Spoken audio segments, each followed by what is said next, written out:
I'm Tim Herrera with the Sacramento County Office of Education, here with another Teacher of the Year profile. Right now we're speaking with Ben Diaz, who is the Teacher of the Year for the Sacramento County Office of Education. Welcome and congratulations. Thank you very much. So tell us about what you do. Tell us where you teach and tell us what you teach. I teach special ed at Bannon Creek Elementary School in Sacramento. I teach students with emotional delays, and I teach a range from kindergarten all the way up to 5th grade at times. Okay. Explain what you mean when you say emotional delays. What does that mean to the average person? Well, the population of students I work with, for one reason or another, they were not able emotionally to make it in the general population of a normal school setting. So they are sent to my classroom, and in my classroom they are able to receive the support that they need and able to make it successfully through an average school day. And what kind of challenges are we talking about here? The challenges with the emotional delays, they are not able to maybe sit still in a normal classroom setting for the average period of time that the student next door in the other class can sit still for. A lot of them, they seem to be missing some filters inside that that we generally have inside of us. So, for example, if something goes wrong, you can handle it in a normal manner. If something goes wrong with a lot of these students, at least early on, they do not know how to handle that emotionally, and so they may do things that normally wouldn't be done by an average student. Maybe they might scream or yell or throw a tantrum, stuff like that.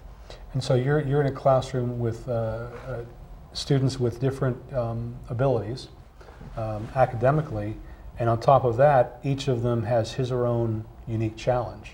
Yes, absolutely. Explain what that's like on a daily basis. Well, the maximum number of students I can have in the classroom is 12. In the classroom is the teacher and 2 paraprofessionals, in addition to support from a behavior technician. So there is plenty of support in the room. Each student is on an IEP, so they're each individualized on their academics and their behavior. So they all have their own game plan. So we break up the class into small groups, and we try and manage those small groups according to the instruction level that the students are at. And then we follow the additional support that they need that's labeled inside of their IEP, along with giving them the normal curriculum that is given in the entire school for the general ed population. So the short story is there's never a dull moment. No, there is never a dull moment. Every day is an amazing day. It's a race from the moment the bus gets there, even sometimes before the bus gets there, until the students get on the bus and go home, and then you still have to keep a look at the clock and see if there's any phone calls coming in. Mm-hmm. So yes, absolutely, there's never a dull day. So now, how long have you been teaching? I've been teaching special ed at Bannon Creek for 5 years. Now, this is your second career? This is my second career. What was your first career? My first career was in marketing. I was in marketing for over 11 years. I just one day felt that I should be doing something else. And I just left that position, and I had no idea in the entire world that I wanted to be a teacher. I stumbled across this and started subbing for the County of Sacramento, and everything fell into place. It's almost unbelievable. Like I said, my first position in education was subbing for the county, and I only subbed for a short period, and then I was offered a permanent teaching position in the classroom that I'm in now, and that's exactly where I'm at. And like I said, I feel blessed and so lucky.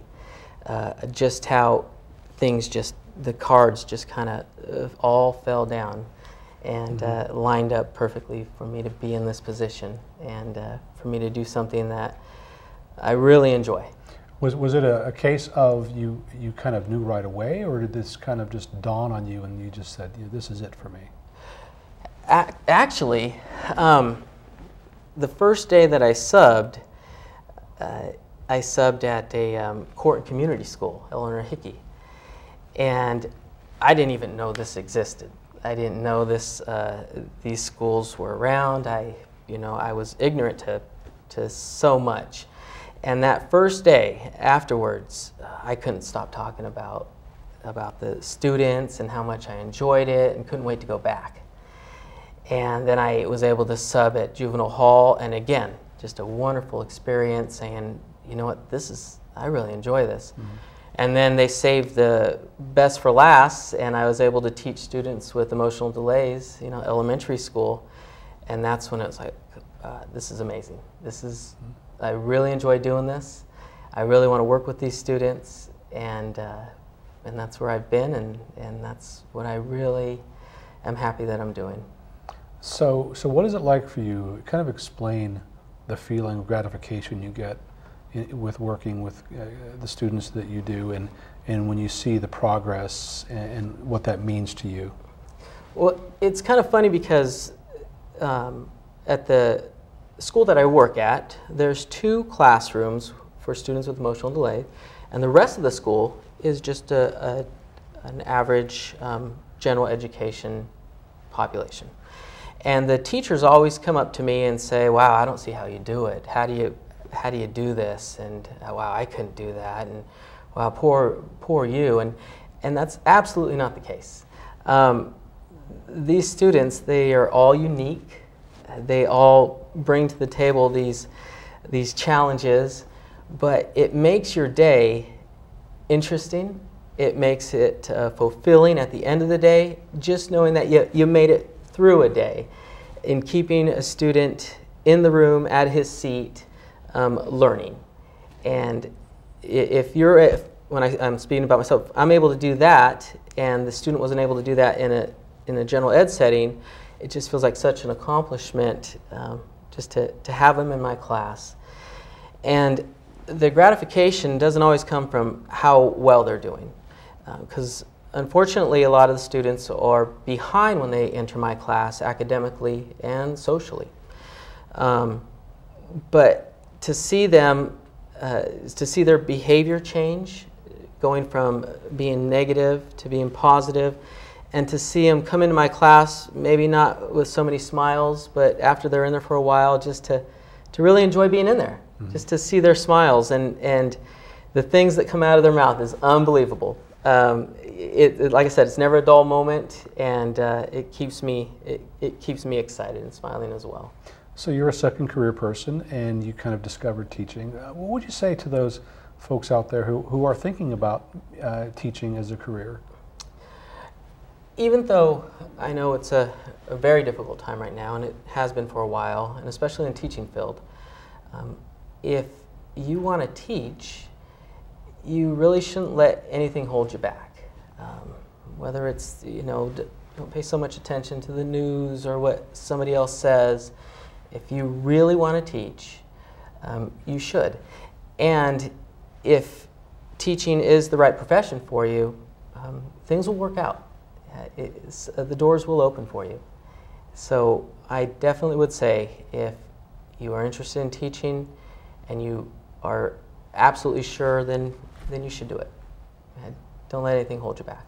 And just because you're in another career at the time, that doesn't mean you can't switch. No, absolutely not. Boy, it took a while. I have the normal fears that any adult has about switching careers. But once I took that chance, I'm looking back just saying, wow, this was well worth it, well worth it. And I probably should have even done it a lot sooner. But again, I had those normal fears that everybody else has, but definitely making that change and being on the other side and looking back, it definitely well worth doing. Okay, well, congratulations to you for that, and we're glad you made the switch. We've been speaking with Ben Diaz, who is the Teacher of the Year for the Sacramento County Office of Education. Congratulations. Thank you.